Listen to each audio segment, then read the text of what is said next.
Continuing with the side menu, we've been through the professional dashboard. This Insights and Ad Center, they are the same as the ones in professional dashboard. It's just a shortcut to those. And again, Ad Center, these are boosted posts or ads that are created through this Create Ads.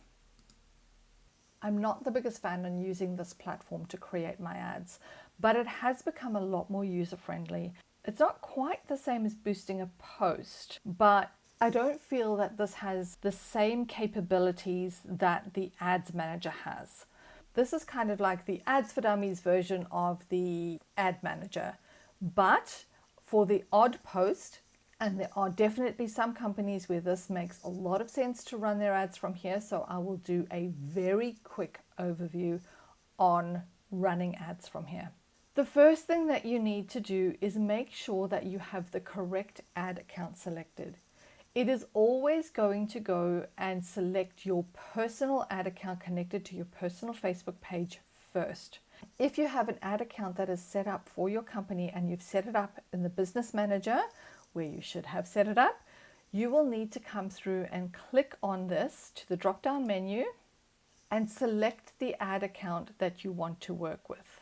You will then get the option of selecting what your goal for the ad is. At the moment, it's just going to be automatic. So Facebook's going to kind of work out what it thinks you want to achieve and create the account according to that. We have the ability to change this. So we can say to Facebook, this ad is actually about getting more calls, or it's a traffic campaign. We want more website visitors. We're wanting to get more page likes. Please don't do this one.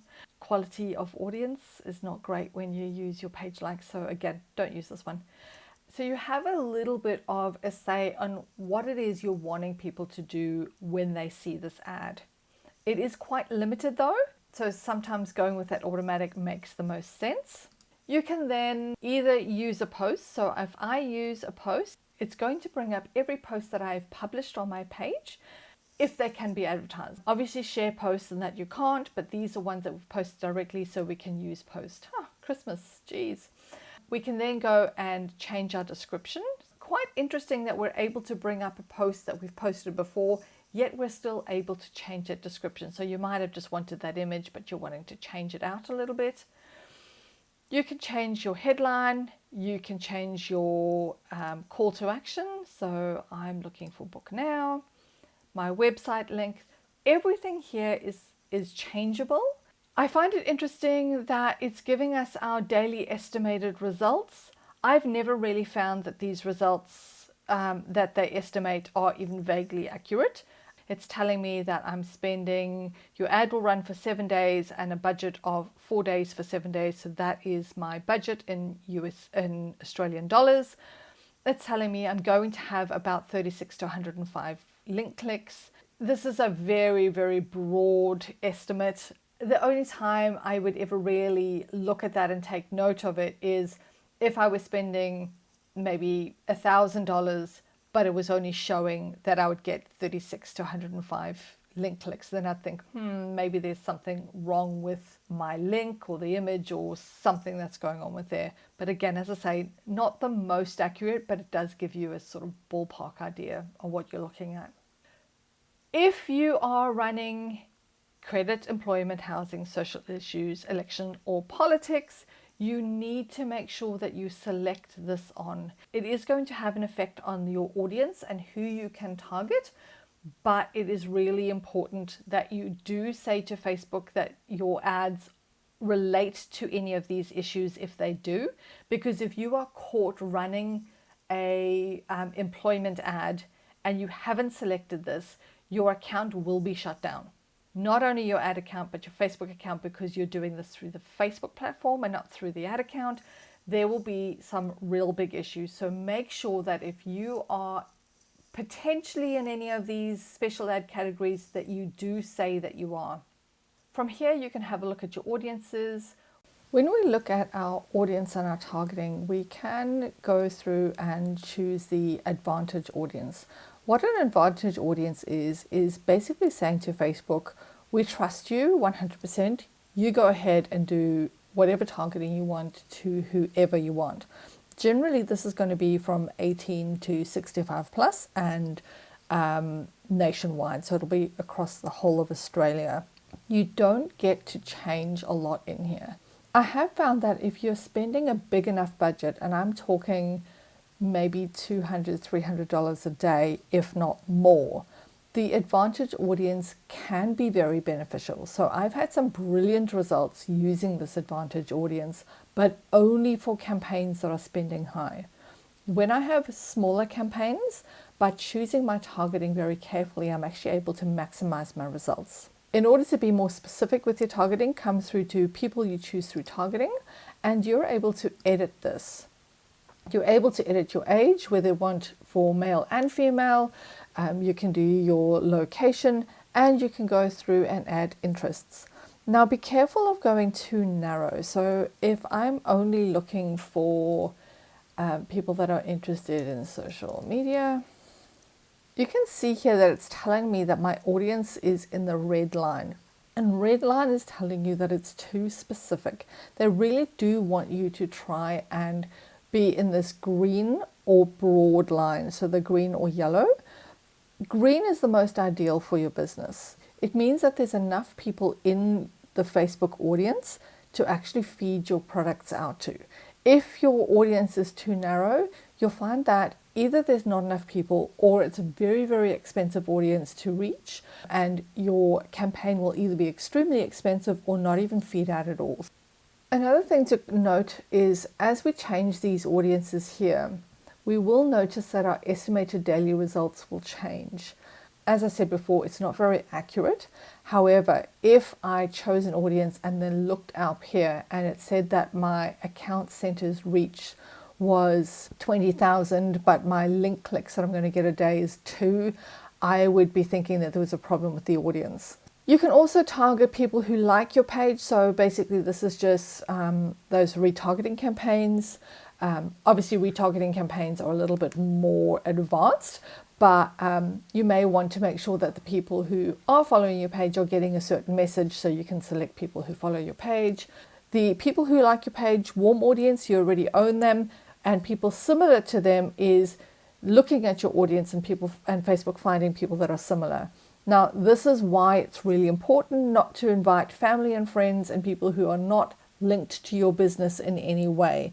Make sure that if you're using this, people who like your page and people similar to them, that your audience on your page is genuine. Otherwise, you are wasting your money. And then you can also go through your custom audiences. So these are audiences that you've already saved from before. So if I did this, choose people through targeting, I could actually save that audience to use later. From here, you can choose the duration of your ad. So you can choose the number of days you would like to run your ad. So instead of saying it's 7 days, you can be more specific with your end date. And you can choose your budget. One thing I find quite interesting is that Facebook is now talking about the account center accounts reached per day. And essentially what that's meaning is before, when you ran an ad, it would tell you how many people it had reached, but it wasn't talking about genuine unique accounts. And this is what I mean by that. As a business owner and as an agency owner, I am linked to a lot of business pages. I can go into each of those business pages and like a post. So I can act as Social Academy, go onto that page and like a post. I can then go and act as Blue Flame and like a post. I can act as myself and like a post. I can go on as any of my clients and like the same post. Now, previously, that would have been counted as 6 or 7 different users, because there were 6 or 7 different entities working and commenting on their page. However, nowadays, Facebook realizes that one person can have control of multiple accounts. So what it does now is it counts each of those engagements, and anything that comes from the same account center. So I am a single account center with multiple accounts attached. It would therefore only account for 1. Instead of 6 or 7, which it would have done before. So when we're seeing this estimated 201 account center reached, that could be a lot more individual pages or individual accounts, but run by less people. The only reason I really mention this is because if you have been looking at these ads before, you may notice a sudden drop in the estimated reach. And that isn't because Facebook's got more expensive, which it has, but that's not why that estimated number is so much smaller. It's just because they count things differently now. The next thing that you can do is select your placement. So you can select whether you want your placements to be on the Facebook feed, whether you want them to be on Messenger, if you want them to be on Instagram. If I had an Instagram account attached to my profile, so connected, when I tick Instagram, the ad will show on Instagram as my Instagram profile. And if someone clicked on it, it would take them to my Instagram profile. But because I do not have Instagram and it is not connected to this page at all, if I run my ad to Instagram, which you can do, what's going to happen if somebody engages with that, it's going to show the engagement back on my Facebook profile. So if they click on it and they want to go click on my profile, it's going to then open up Facebook and not Instagram. So the take home from this is you don't need an Instagram profile to advertise on Instagram. I do a lot of advertising on Instagram. I do not have an Instagram profile connected to this part of my business. You can show your ads in Messenger. Please be very careful with that. A lot of people feel that Messenger is their private space, and being advertised to within Messenger is a little bit of an invasion of privacy. So if you are using Messenger ads, make sure those ads are very genuine and personal in some way. So if someone's been following your page and you're giving all page followers a 20% discount on Saturday, feel free to then send that in Messenger. That makes sense. If you are running a traffic campaign or something that is going to your website, or you have a website link that has a pixel on that website, you can then click on pixel and choose your pixel. Remember, if you are connected to many pixels, you may need to actually select the pixel that you want the tracking to occur with. And if you have multiple domains, remember to make sure you choose the correct domain. I think the only thing I hadn't really covered is your ability to choose your budget. So just remembering, as you increase your daily amount, this is not how much money you're going to spend in total. This is your daily amount. So $15 for 7 days. We can watch the estimated account reach. So as we're going up, we will see that estimated reach. The good thing with this is, while we're seeing that estimated reach, it is telling us what our total is over here. So $20 a day for 7 days, and it is giving us a basic idea of our results.